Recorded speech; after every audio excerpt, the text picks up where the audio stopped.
देखिए बच्चों, तो दीर्घवृत्त इलिप्स के अगले पार्ट में आपका स्वागत है। आज स्टार्ट करते हैं अगला पार्ट। कल बच्चों हम लोगों ने क्या पढ़ा था कि कोई भी इलिप्स का इक्वेशन हो, जैसे x square by a square plus y square by b square बराबर 1, स्टैंडर्ड फॉर्म। अगर इस टाइप का अभी बेसिक पढ़ रहे हैं कि इक्वेशन से देकर के 12 चीज 13 या 12 चीज जो पूछता है कैसे निकालते हैं, तो कल कंडीशन पढ़े थे कि अगर ए बड़ा हो बी से तो कैसे निकालते हैं फोकस, नाभि, eccentricity, area, maximum area inside the ellipse of rectangle.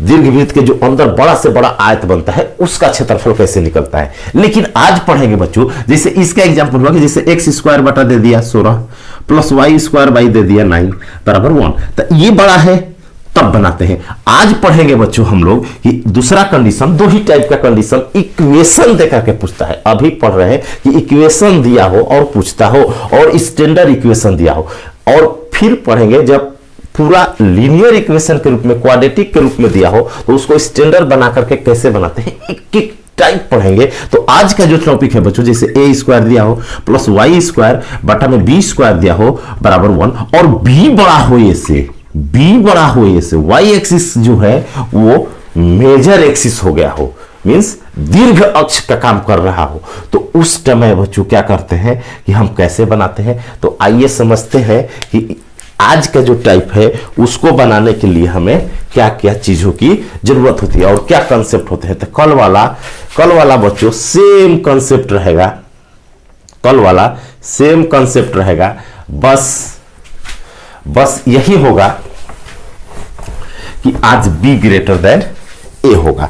तो पहला जो कंसेप्ट लेते हैं, मान लीजिए कि आपके सामने कंडीशन लिखा हुआ है, जैसे कल बताए थे, जैसे आपके सामने कंडीशन है बच्चों एक्स स्क्वायर बटा ए स्क्वायर प्लस वाई स्क्वायर बटा बी स्क्वायर बराबर 1, और यहां पर b ग्रेटर देन ए है, b ग्रेटर देन बच्चों ए है, b ग्रेटर देन ए है। एज एग्जाम्पल जैसे मान लीजिए एक्स स्क्वायर बाई 16 या 25 ले लेते हैं, और प्लस वाई स्क्वायर बाई 169 169। तो ये देखिए अभी क्या पढ़ रहे हैं, बार बार आपको समझा रहे हैं, अभी हम लोग पढ़ रहे हैं कि इक्वेशन से देकर क्या क्या पूछ सकता है बेसिक में, और इसके बाद हर टाइप पढ़ेंगे। पहला टाइप है कि कैसे कैसे इलिप्स के क्वेश्चन बनेंगे, एक एक कंसेप्ट पढ़ जाएंगे कि इलिप्स का एक भी क्वेश्चन किसी एग्जाम में स्किप नहीं होगा। तो यहां देखिए बच्चों क्या है, ए स्क्वायर से तुलना करो तो ए स्क्वायर की जगह क्या है 25, तो ए बराबर क्या हो गया 5, और प्लस माइनस क्यों नहीं लेते हैं, ऐसे तो क्वाड्रेटिक है प्लस माइनस लेना चाहिए, लेकिन इसलिए नहीं लेते हैं कि हम जब शीर्ष लिखेंगे या वर्टेक्स लिखेंगे तो प्लस माइनस वहां लगा देंगे फार्मूले में। और बी स्क्वायर का वैल्यू बच्चों है 169, तो बी का यूज कर सकते हैं 13। इतना हो गया। अब कंडीशन क्या क्या पूछता है वो चीज आते हैं। देखिए बच्चों, जो चीज बड़ा होता है ना, जो चीज बड़ा होता है वो मेजर एक्सिस होता है, उसका 2 टाइम्स फिगर में पहला पार्ट में जाइएगा। देखिए पहला पार्ट में जाइएगा तो पूरा फिगर बना करके बताया गया है कि मेजर एक्सिस क्या होता है, शीर्ष क्या होता है, वर्टेक्स कहाँ होता है, फोकस कहाँ होता है फिगर में, किसको डायरेक्ट्रिक्स कहते हैं, किसको फोकस कहते हैं। इलिप्स पर कहीं पॉइंट लेते हैं और फोकस से दूरियां जो निकालते हैं उसका सम हमेशा मेजर एक्सिस 2a के बराबर होता है। उस पर क्वेश्चन आएगा तो उसको फिर बताएंगे। अभी जो सामने है उसको समझते हैं। तो अभी जो सामने है, जब b बड़ा हो a से, तो b जब बड़ा होता है बच्चों, तो जो दीर्घ अक्ष होता है, दीर्घ अक्ष कहते हैं, अक्ष पहला टॉपिक दीर्घ अक्ष अगर आपसे पूछे, मेजर एक्सिस, तो आपको क्या करना है बच्चों, जो बड़ा होता है उसका 2 टाइम्स कर देना है। तो b बड़ा है तो 2 गुना 2b कर दो। तो उसी तरह अगर इसका मेजर एक्सिस पूछे, मेजर एक्सिस दीर्घ अक्ष पूछे, तो इस क्वेश्चन का हो जाएगा बड़ो, जो बड़ा है उसका 2 टाइम्स, तो 26 26 आंसर हो जाएगा। जो बड़ा रहता है ना उसका 2 टाइम्स कर दो, जो बड़ा है उसका दोगुना कर दो, वो आपका मेजर एक्सिस हो गया। अगर माइनर एक्सिस पूछे दूसरा, लघु अक्ष, हिंदी में कहते हैं लघु अक्ष, लघु अक्ष, minor axis, minor axis, minor axis बचे तो जो छोटा है ना, जो छोटा है उसका 2 टाइम्स कर दो। तो यहां पर माइनर एक्सिस हो जाएगा, माइनर एक्सिस, लघु अक्ष, लघु अक्ष बच्चों हो जाएगा, अक्ष लिखे हैं छोटे का 2 टाइम्स, तो 10, छोटा है कितना 5, तो 2 होगा, 2 टाइम्स इसका, तो हमेशा हो जाएगा। जो स्मॉल होता है ना उसका 2 टाइम्स कर देते हैं, और जो ग्रेटर होता है, जो बिग होता है उसका 2 टाइम्स करने पर मेजर एक्सिस आता है। यहां माइनर एक्सिस आएगा, माइनर, ये माइनर होगा, ये मेजर है, तो यहां 10 हो जाएगा आंसर। अगला जो पूछता है बच्चों फिगर देकर के, ऐसे फिगर जब बी बड़ा हो, अगर ए बड़ा रहता है ना तो उसको कल पढ़े हैं हम लोग, तो आज बी बड़ा रहता है, तो अब अगला जो पूछता है वो पूछ सकता है आपसे सेंटर, सेंटर, केंद्र। और एक बात समझ लीजिए, जब भी इलिप्स के ऐसे क्वेश्चन बनाना हो तो यहां 1 रहना चाहिए कोफिशिएंट, और वाई स्क्वायर का कोफिशिएंट 1 रहना चाहिए, यहां भी 1 होना चाहिए, 1 है 1। अगर मान लीजिए यहां 2 3 कोई भी नंबर है तो उसको पहले डिवाइड कर देते हैं इसमें, और पूरा नीचे वाला बन जाएगा ए स्क्वायर, यहां 1 रहना चाहिए। अब अगला जो पूछता है बच्चों तीसरा, वो पूछता है आपसे सेंटर, सेंटर, सेंटर मीन्स केंद्र। अगर केंद्र आपसे पूछे इलिप्स का तो 0 0 होता है, तो इसका भी सेंटर क्या होगा, सेंटर हो जाएगा 0,0, आंसर हो जाएगा 0,0। कब होता है देखिए, जब एक्स स्क्वायर में कुछ जोड़ा घटाया न गया हो, इसमें भी जोड़ा घटाया न गया हो। अगर ऐसा फॉर्मेट हो जाएगा कि y + 3 का होल स्क्वायर ऐसे आगे आएगा, तो इसमें सेंटर 0 नहीं होगा, y का मान -3 हो जाएगा, तो कामा लिखेंगे, x = 2 है तो -2,3 लिखेंगे जब रहेगा। जब y में कुछ ऐड ना हो और कुछ सब्ट्रैक्ट ना हो, x में कुछ ऐड ना हो, कुछ सब्ट्रैक्ट ना हो, तो सेंटर 0,0 लिखना है। जब इसमें कुछ जोड़ा घटाया गया ना हो तब आपको केंद्र सेंटर 0 0 लिखना है। चौथा जो टॉपिक पूछता है बच्चों, ऐसे इक्वेशन देके आपसे मेजर एक्सिस पूछ सकता है, तो हमेशा बड़े का 2 टाइम्स, लघु पूछे माइनर एक्सिस हमेशा छोटे का 2 टाइम्स, जो हो, जो भी फॉर्मेट दिया हो। और जब सेंटर पूछे तो हमेशा 0 0, जब इसमें जोड़ा और घटाया ना गया हो। तीसरा चीज, चौथा जो पूछता है बच्चों, आपसे पूछ सकता है, आपसे पूछता है वर्टेक्स, वर्टिसेस, शीर्ष, वर्टेक्स मान लीजिए, वर्टेक्स या वर्टिसेस शीर्ष प्लूरल हो जाएगा। तो वर्टेक्स जो शीर्ष पूछेगा, तो शीर्ष के लिए क्या करते हैं बच्चों, जो शीर्ष होता है ना, तो देखिए शीर्ष जब लिखना हो वर्टेक्स इलिप्स में, तो देखते हैं कि कौन बड़ा है, कौन बड़ा है, तो बी बड़ा है, बी बड़ा है। तो जो छोटा होता है ना, तो छोटा किसके नीचे हो रहा है, एक्स स्क्वायर के नीचे। जो छोटा है तो एक्स कोऑर्डिनेट 0 लिखते हैं, एक्स कोऑर्डिनेट क्या लिखेंगे बच्चों 0, और प्लस माइनस जो बड़ा है वो चीज लिखेंगे, तो बी, बी लिखेंगे। जो बड़ा रहता है वो चीज लिखते हैं, जो बड़ा रहता है बच्चों वो चीज लिखते हैं, यहां 0। वाई कोऑर्डिनेट की जगह क्यों लिखे, क्योंकि वाई स्क्वायर के नीचे वाला बड़ा है, तो वाई कोऑर्डिनेट क्यों लिखेंगे। यदि एक्स स्क्वायर के नीचे वाला बड़ा हो, यदि एक्स स्क्वायर का डिनोमिनेटर बड़ा हो, तो यहां एक्स कोऑर्डिनेट की जगह लिखेंगे और यहां 0 हो जाएगा। ये ध्यान देना है, क्योंकि कल जब एक ये बड़ा रहता है तो यहां लिखते हैं, यहां 0 होता है, तो इसका हो जाएगा 0 ± बी। तो हमारा आंसर हो जाएगा, इसमें अगर लेंगे बच्चों वर्टेक्स, वर्टेक्स अगर इस क्वेश्चन का वर्टेक्स लेंगे इसके बेस पर, तो हमारा वर्टेक्स क्या होता है, वाई स्क्वायर वाला जो डिनोमिनेटर है, हर है नीचे वाला, वो बड़ा है, तो y की जगह लिखेंगे ±13, और x वाला जो छोटा है उसके जगह लिख देंगे 0, तो 0, ±13, तो एक वर्टेक्स हो जाएगा 0 13, 0 -13। तो शीर्षों के बीच की दूरी आता है, आगे आएगा। अभी जो बेसिक सिंपल चीज पूछता है ये। अगला जो पूछता है पांचवा बच्चों, वो आपसे पूछ सकता है सी का मान। क्या पूछ सकता है, सी का मान, सी। और सी एक्चुअली होता क्या है, देखिए अगला जो पूछता है 5 नंबर पर, 5 नंबर पर जो पूछता है, 5 नंबर पर वो पूछता है आपसे सी, और सी एक्चुअली होता क्या है, ए इंटू ई होता है बच्चों। तो इसमें क्या होगा, बी इंटू ई होगा, बी इंटू ई होगा। जो बड़ा होता है उसके साथ इसेंट्रिसिटी की मल्टीप्लाई को कहते हैं सी। और ये निकलता कैसे है बच्चों, जो बड़ा है ना, जो बड़ा है उसका स्क्वायर माइनस छोटा का स्क्वायर, तो बड़ा बी है, बी का स्क्वायर माइनस जो स्मॉल रहता है उसका स्क्वायर, जो छोटा रहता है उसका स्क्वायर, किसी में भी अप्लाई करते हैं तो सी हो जाता है बीई, बीई बोलते हैं। और जब ए बड़ा हो तो ए ही बोला जाता है, जब ए बड़ा रहता है तो इसको ए ही बोला जाता है, और ए स्क्वायर माइनस बी स्क्वायर जो कल पढ़े हैं। तो यहां से अगर सी का मान निकाले बच्चों, या बीई निकाले, या इसी को सी कहते हैं, तो हमारा हो जाएगा आंसर 169, 13 का स्क्वायर माइनस 25। 169 में से 25 घटाएंगे बच्चों, 100 होगा 44, और आंसर हो जाएगा 12। तो सी पूछे या ए का मान पूछे तो हमारा हो जाएगा आंसर 12। अगला जो पूछता है बच्चों, आपसे पूछता है फोकस, नाभियां, फोकी, नाभियां। अगला जो 6वां चीज पूछता है, आपसे पूछ सकता है फोकी, नाभियां, नाभियां, नाभियां। तो जब नाभियां पूछे ना, जब नाभियां पूछे बच्चों, तो आप क्या कीजिएगा कि नाभियां में क्या होगा कि देखिए वाई एक्सिस, वाई वाला बड़ा है, अरे वाई का कोएफिशिएंट तो हमेशा हर कोऑर्डिनेट जो लिखेंगे ना, वाई के जगह ही लिखेंगे, एक्स कोऑर्डिनेट 0 लिखेंगे जब इस फॉर्मेट का हो। तो इसको लिखते हैं 0 प्लस माइनस सी, 0 प्लस माइनस सी, 0 और प्लस माइनस सी। और कहीं कहीं बच्चों ये सी न लिखकर अभी बताए कि सी का मतलब होता है सी इक्वल टू होता है ए ई, सी इक्वल टू होता है ए ई। तो यहां लिख रखता है 0 प्लस माइनस ए ई।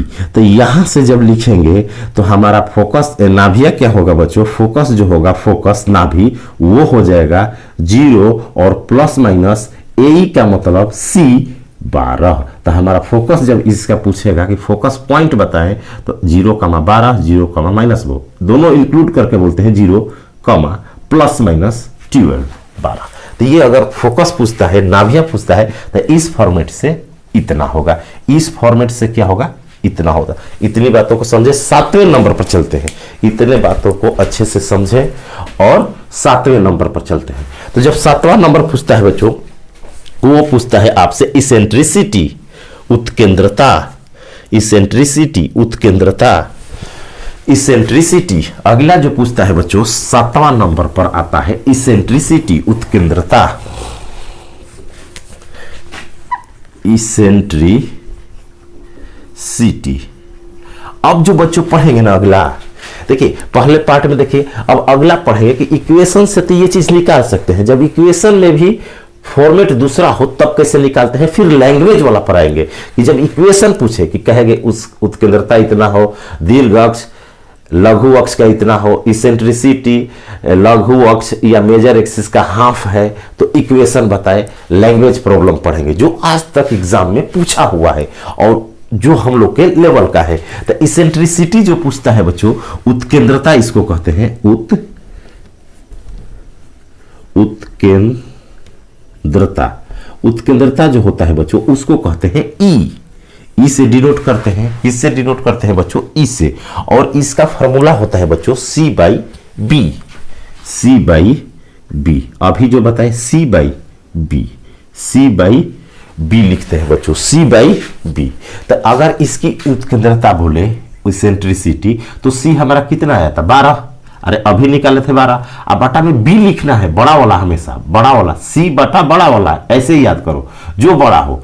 इसेंट्रिसिटी होता है इलिप्स का, सी बटा बड़ा वाला, तो बड़ा वाला 13 है, तो 12/13 हो जाएगा, 12/13 हो जाएगा। तो यहां से एक ऑब्जर्व करना कि इसेंट्रिसिटी क्या होता है बच्चों, देखिए इसेंट्रिसिटी 12/13 है, तो 1 से हमेशा छोटा होता है, 1 से हमेशा छोटा होता है। तो इलिप्स में जो इसेंट्रिसिटी होता है 1 से हमेशा छोटा होता है, देखिए 1 से हमेशा छोटा होता है। वहीं हाइपरबोला में पढ़ेंगे कि 1 से बड़ा होता है, जब स्टार्ट करेंगे अतिपरबोला, हाइपरबोला। तो इलिप्स में जो होता है ना इसेंट्रिसिटी पूछ लेता है कभी 1 से छोटा होता है। अगला जो पूछता है बच्चों, ये 7 नंबर था, 8वां, क्या क्या पूछ सकता है कल बताए हैं, पिछला वीडियो देखिए, एंड स्क्रीन में आपको मिल जाएगा, वीडियो के अंत में वो वीडियो मिल जाएगा जो कल बताए हैं कि जब ए बड़ा रहता है उसके पहले पार्ट में जाइएगा आई बटन में ऊपर तो लिखा होगा इलिप्स का प्ले लिस्ट, उसमें जाइएगा तो सभी पार्ट मिल जाएगा, पार्ट 1, पार्ट 2, पार्ट 3, पार्ट 4 सब क्लियर हो जाएगा कि पहला पार्ट में क्या है। तो 8वां जो होता है बच्चों पूछ लेता है आपसे लेंथ ऑफ लेटस रेक्टम, नाभि लंब की लंबाई, length of latus rectum, shortcut में लिखे लेंथ ऑफ लेटस रेक्टम, नाभि लंब की लंबाई, नाभि लंब की लंबाई कहते हैं बच्चों, इसको कहते हैं लेंथ ऑफ लेटस रेक्टम, नाभि लंब की लंबाई। तो देखिए बच्चों नाभि लंब की लंबाई जो होती है ना 2 इंटू छोटा का स्क्वायर, तो छोटा इसमें ए है तो ए का स्क्वायर, अब बटा में बड़ा 2 इंटू छोटा का स्क्वायर बटा में बड़ा। अब ए बड़ा रहता ना तो ए नीचे रहता और छोटा बी रहता तो बी स्क्वायर हो जाता, कल जैसे बताए हैं। तो इसका लेंथ ऑफ लेटस रेक्टम हो जाएगा बच्चों, नाभि लंब की जो लंबाई हो जाएगी 2 इंटू छोटा का स्क्वायर, तो छोटा मीन्स 25 और बटा में बड़ा 13, तो हमारा आंसर हो जाएगा 25 दूना 50 बटा 13। तो नाभि लंब की लंबाई कितनी हो जाएगी 50/13, 50/13 नाभि लंब की लंबाई हो जाएगी 50 बटा 13। अगला जो पूछता है बच्चों एरिया ऑफ इलिप्स पूछता है, एरिया ऑफ इलिप्स 9 नंबर पर जो पूछता है एरिया ऑफ इलिप्स, दीर्घवृत्त का क्षेत्रफल, दीर्घवृत्त का क्षेत्रफल पूछता है। तो दीर्घवृत्त का क्षेत्रफल बताए हैं बच्चों कि पाई लिखते हैं और जो छोटा अंक है और जो बड़ा है उसको मल्टीप्लाई कर देते हैं। अब ये कैसे आया, प्रूफ किया जाता है एप्लीकेशन ऑफ इंटीग्रेशन में कि कैसे इलिप्स का एक पार्ट का निकालते हैं 4 से मल्टीप्लाई करते हैं।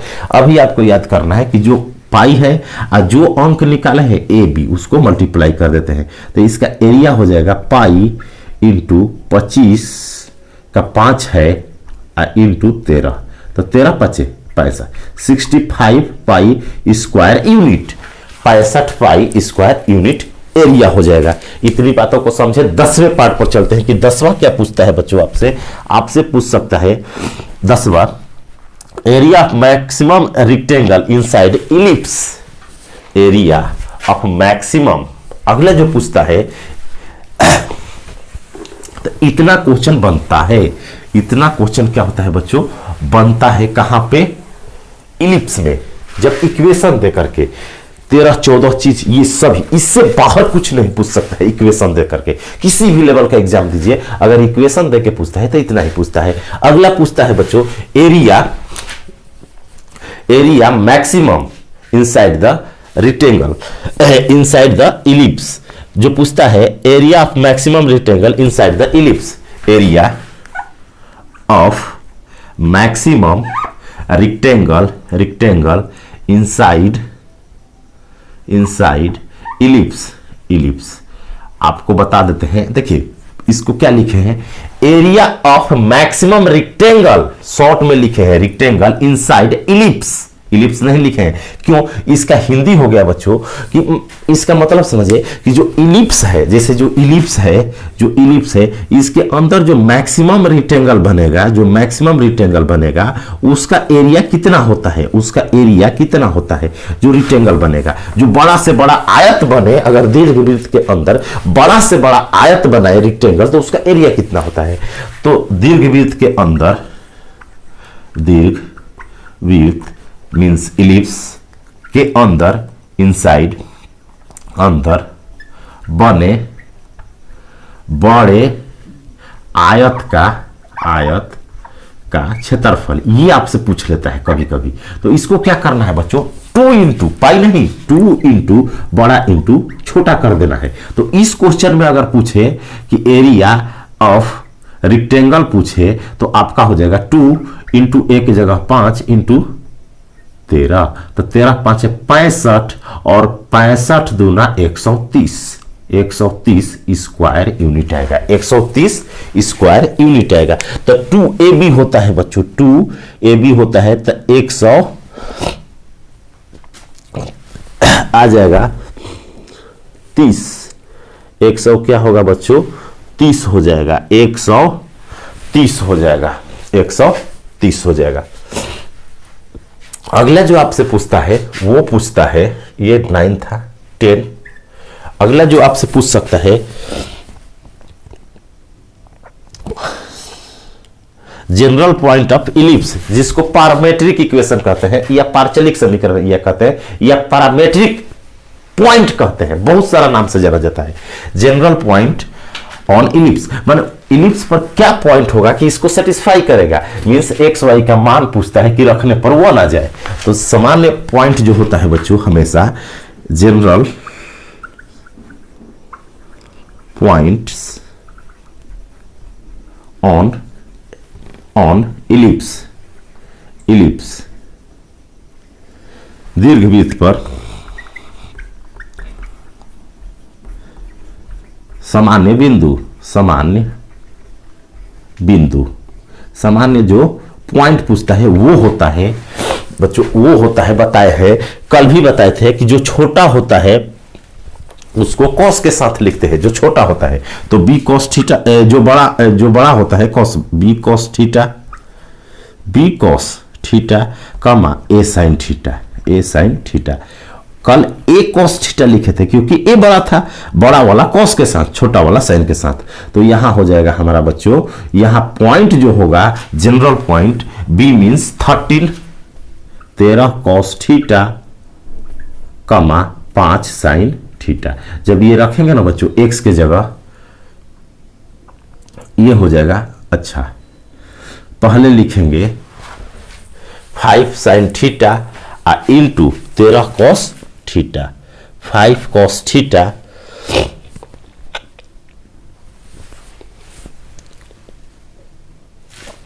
ए कॉस थीटा होता है, ए छोटा वाला A cos theta B sine theta, A cos theta आ B sine theta, A cos theta B sine theta. तो ए के जगह बच्चों लिखेंगे 5 और बी के जगह लिख देंगे 13।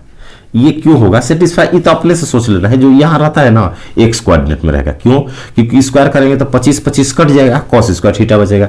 यहाँ 13 का स्क्वायर 69 कट जाएगा, sine square theta plus cos square theta 1 हो जाएगा। तो ये पॉइंट तो अपने से सोच लेना है, याद नहीं करना और लॉजिक से याद रखना है। याद कुछ नहीं किया जाता है। देखिए फार्मूला कभी भूलता नहीं है। आप किसी टीचर को देखते हैं तो उन्हें भूल करके देखिए, चेहरा डेली देखते हैं ना, नहीं भूल पाइएगा। उसी तरह इस चीज को बार बार आपको देखना होगा, प्रैक्टिस में रहना होगा। प्रैक्टिस का मतलब डेली बनाइएगा क्वेश्चन, ऑटोमेटिक याद हो जाएगा। कंसेप्ट याद कीजिए कि कौन कैसे लिखा जाता है। इसके बाद जब फिगर पढ़ाएंगे ना, फिगर जो पहला बताए हैं तो सब दिमाग में सेट हो जाएगा कि ये क्यों हो रहा है, ये क्यों 2a हो रहा है, इसका एरिया कैसे हो रहा है। जब फिगर से बनाएंगे, अभी तो नॉन फिगर विदाउट जो इक्वेशन देकर के डायरेक्ट कोई एक पूछेगा आपसे एग्जाम में, कोई इतना नहीं 13 नहीं पूछेगा, कोई एक पूछेगा। तो ये दिमाग में होना चाहिए कि सामान्य पॉइंट कैसे निकालते हैं, जो इसके अंदर जो रेक्टेंगल बड़ा से बड़ा बनता है उसका एरिया कैसे निकालते हैं, ये माइंड में रहेगा तो आप तुरंत कोई एक बता सकते हैं। अगला जो पॉइंट पूछता है बच्चों, वो आपसे पूछ सकता है equation of latus rectum. Equation of latus rectum नाभिलंब का समीकरण, वो लेंथ था, अब इक्वेशन पूछ सकता है, इक्वेशन ऑफ लेटस रेक्टम। अगला जो पूछता है equation of latus rectum, equation of latus rectum, नाभिलंब का समीकरण, नाभिलंब का समीकरण पूछ लेता है, नाभिलंब का समीकरण। तो जब भी बच्चों नाभिलंब का समीकरण पूछे ना, तो देखिए जो बड़ा है तो बड़ा कौन है, बी, तो बी के ऊपर जाइए, वाई पढ़ रहा है, वाई बराबर लिखेंगे। अगर ए स्क्वायर बड़ा रहता था, एक्स लिखते, यहां कल कंसेप्ट बताए हैं एक्स स्क्वायर, तो वाई लिखेंगे। इसके बाद क्या लिखेंगे बच्चों, प्लस माइनस सी, अपॉन में लिखेंगे हमेशा बड़ा वाला, अपॉन में लिखेंगे हमेशा बड़ा वाला। अपॉन में क्या लिखेंगे, अपॉन मीन्स बाटा में हमेशा क्या लिखेंगे बच्चों, नियता में कुछ नहीं, बस लेंथ ऑफ लेटस रेक्टम।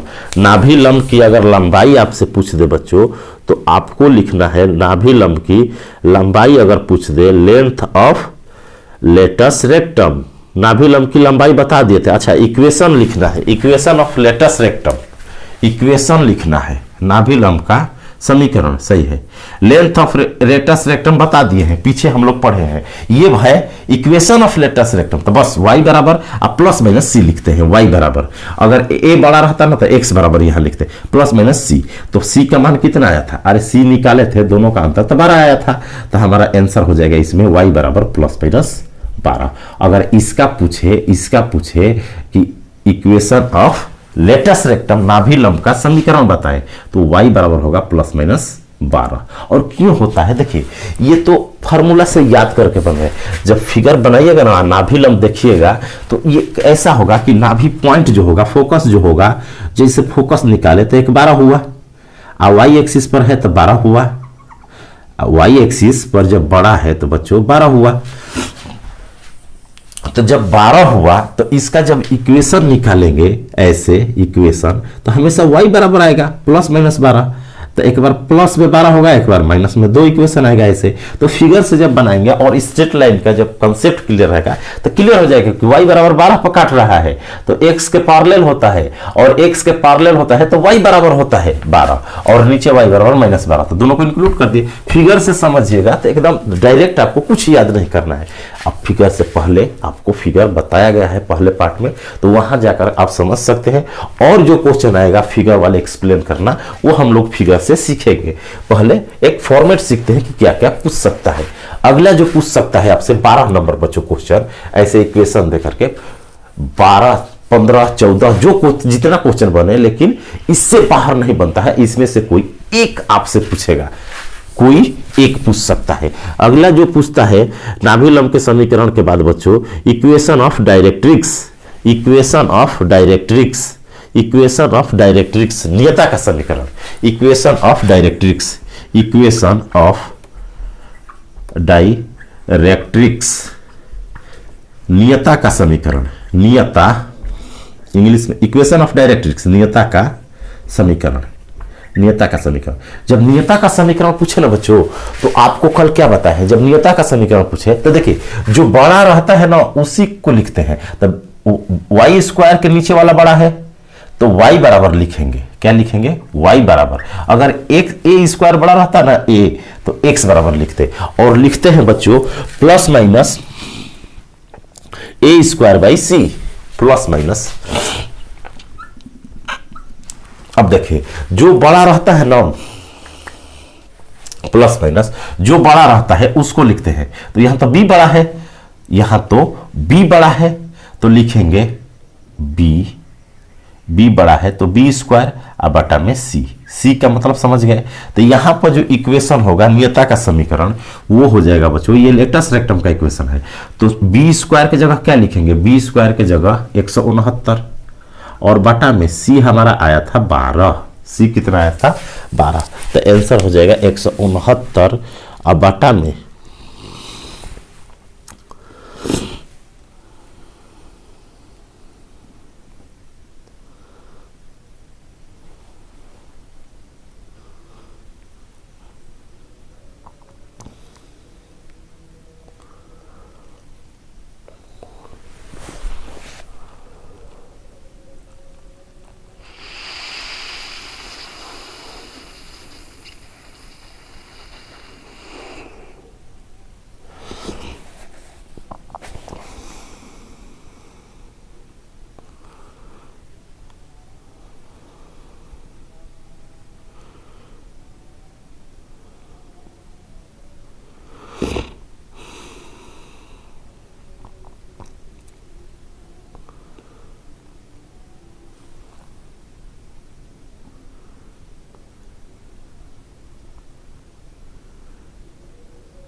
अगला जो पूछता है बच्चों,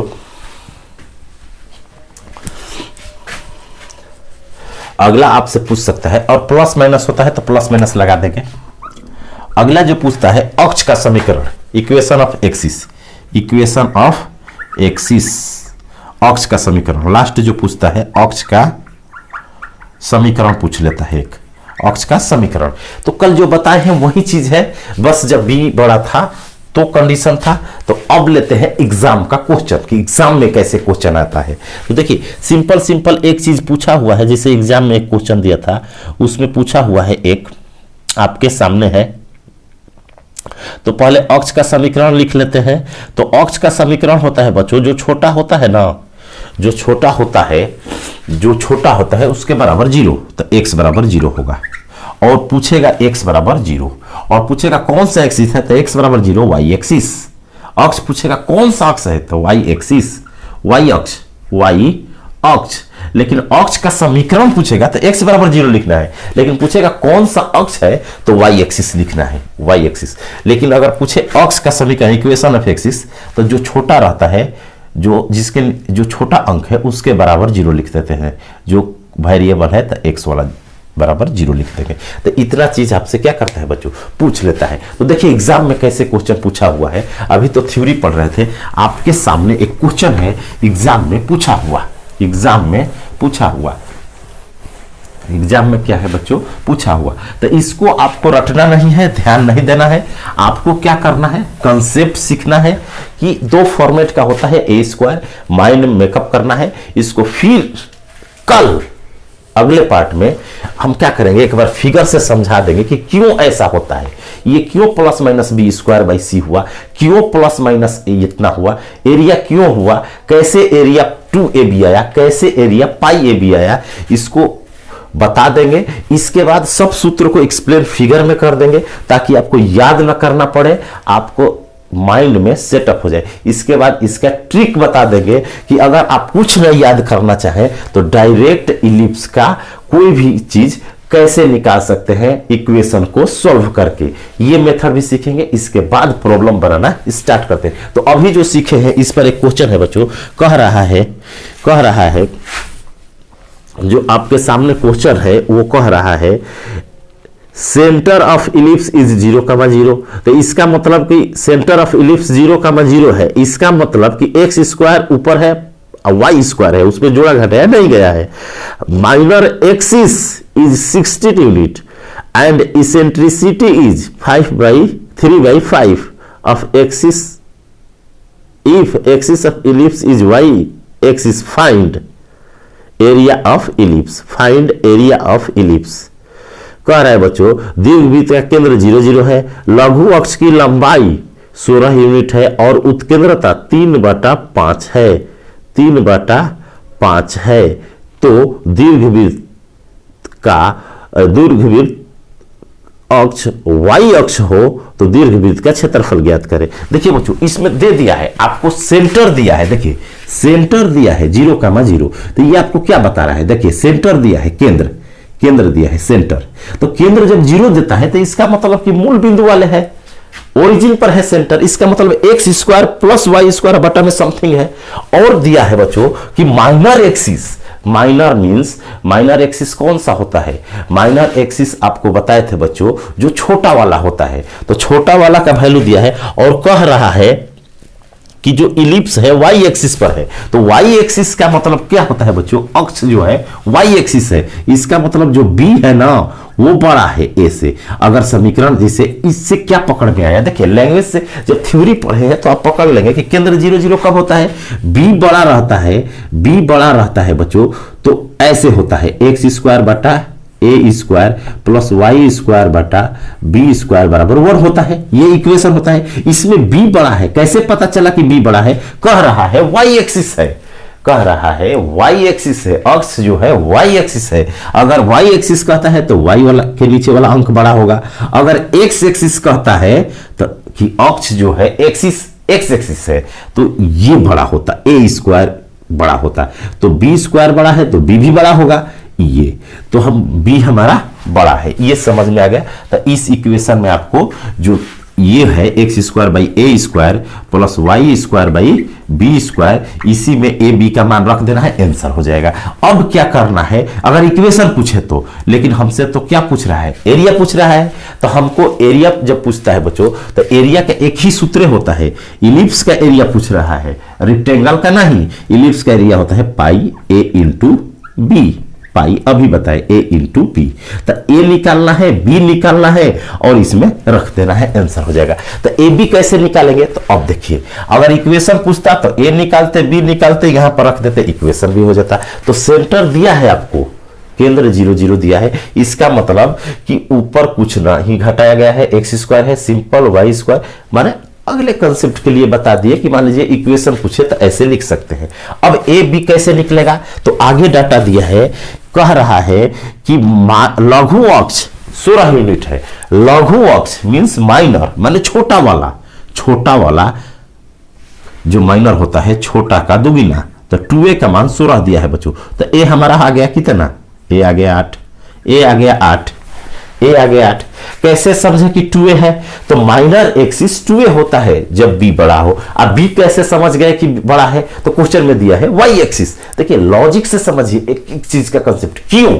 जब तक मैथ का रीजन नहीं समझेगा ना कि क्यों ये बड़ा ले लिए हर चीज का, ये नहीं कि ये बड़ा है, ये बी होता है, ये ए होता है, क्यों कम होता है। जब दोनों कंसेप्ट समझिएगा ना कि जब पलटेगा तो ए बड़ा कब होगा, जब एक्सेसिस, तो उस समय जो माइनर हो जाता 2b हो जाता।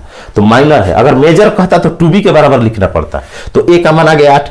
अब इसेंट्रिसिटी आपका दिया है बच्चों, इसेंट्रिसिटी उत्केंद्रता दिया है 3/5।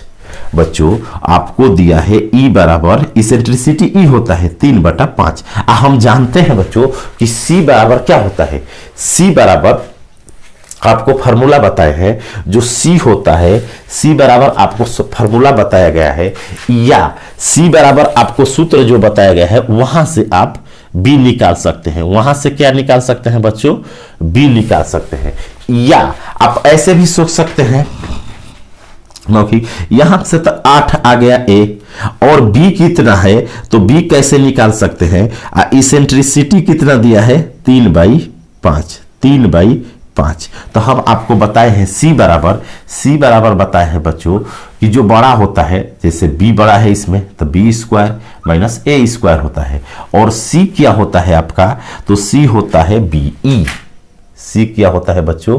be। तो यहां भी रख कर निकाल सकते हैं, यहां से BE निकाल सकते हैं। तो C के जगह क्या होता है? BE।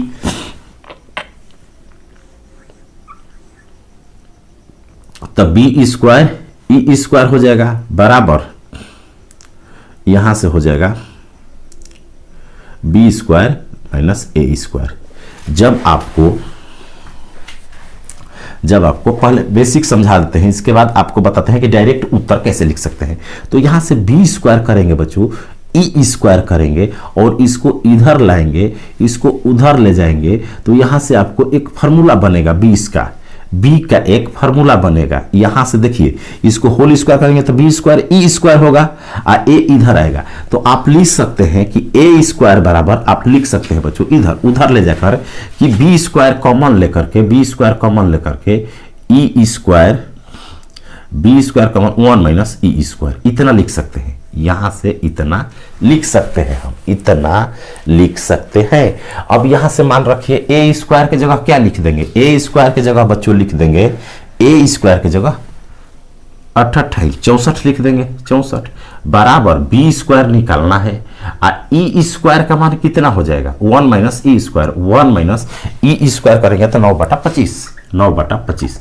यहां से देखिए सॉल्व कीजिए, तो 25 में से 9 घटा 16, 25 में से 9 घटेगा 16 और 16 चौके 64, 16 चौके 64 और 25 चौके 100। तो बी स्क्वायर कितना हो गया? 100। तो बी कितना हो गया आपका? 10। बी कितना हो गया? 10। तो बी आपका आ गया 10। तो एरिया हो जाएगा पाई इंटू 8 इंटू 10, तो 80 पाई क्या हो जाएगा बच्चों? Square unit. 80 pi square unit, 80 pi square unit हो जाएगा। ऑप्शन नंबर अगर दिया रहेगा तो इसमें दिया है बी, तो ऑप्शन आपको नहीं दिया गया है तो 60 पाई हो जाएगा, 60 पाई हो जाएगा। अब देखिए 60 पाई हो जाएगा। तो ऐसे आप सोच सकते हैं। दूसरा बी डायरेक्ट कैसे निकाल सकते हैं? तो देखिए दूसरा बी निकालने का जो डायरेक्ट तरीका है, मान लीजिए इसी क्वेश्चन में आपको तो डाटा क्या दिया है। देखिए दूसरा तरीका कैसे है, अभी आप थ्योरी पढ़े हैं कि केंद्र 0 0 है, उत्केंद्र क्या है बच्चों 0 0 है। और हमको दिया क्या है मेजर माइनर एक्सिस, तो माइनर जब वाई एक्सिस है तो माइनर 2a हो, 2a बराबर दिया था 16, तो a तो 8 ले लिए। और हमारा इसेंट्रिसिटी दिया था, इसेंट्रिसिटी दिया था E बराबर 3/5, और कुछ नहीं दिया था, और कुछ नहीं दिया था। इसेंट्रिसिटी दिया था 3/5। और यहां से एक ऑब्जर्व करते हैं, यहां से बच्चों ऑब्जर्व करते हैं कि इसेंट्रिसिटी जो निकलता है, इसेंट्रिसिटी जो निकलता है वो क्या होता है। तो इसेंट्रिसिटी का सूत्र आपको क्या बताए थे, उत्केंद्रता का सूत्र बताए थे बच्चों। इसेंट्रिसिटी के सूत्र पर जाइए, उत्केंद्रता का सूत्र बताए थे C/A, C/A क्या बताए थे बच्चों, C/A होता है इसेंट्रिसिटी, C/A, C/A होता है। जब a बड़ा हो तो यहां पर C/B हो जाएगा, C/B हो जाएगा इसेंट्रिसिटी। तो यहां से आप न C दिया है न B दिया है, E दिया है, तो C का मान निकाल सकते हैं, C का मान निकाल सकते हैं, C का मान क्या कर सकते हैं बच्चों, निकाल सकते हैं। इसके बाद B निकाल करके आप पाई AB कर सकते हैं। तो यहां से C बराबर हो जाएगा BE। अरे जब इसका निकालते हैं तो B होता है इसेंट्रिसिटी, A बड़ा होता है तो यहां पर A होता है इसेंट्रिसिटी, C/B होता है। तो यहां से C का मान BE हो गया। अभी हम पढ़े हैं कि C² बराबर क्या होता है, C² बराबर होता है जब B बड़ा हो तो B² - A²। अब C का मान रख दीजिए और A का मान रख दीजिए, B निकल जाएगा, B निकल जाएगा, और पाई AB कर लीजिए। तो आपको आना चाहिए कि क्या क्या डाटा दिया है और क्या पूछ रहा है। तो यदि आप चैनल को सब्सक्राइब नहीं किए हैं तो सब्सक्राइब करके ऑल नोटिफिकेशन पर टिक कर दे और अधिक से अधिक बच्चों के बीच शेयर करें।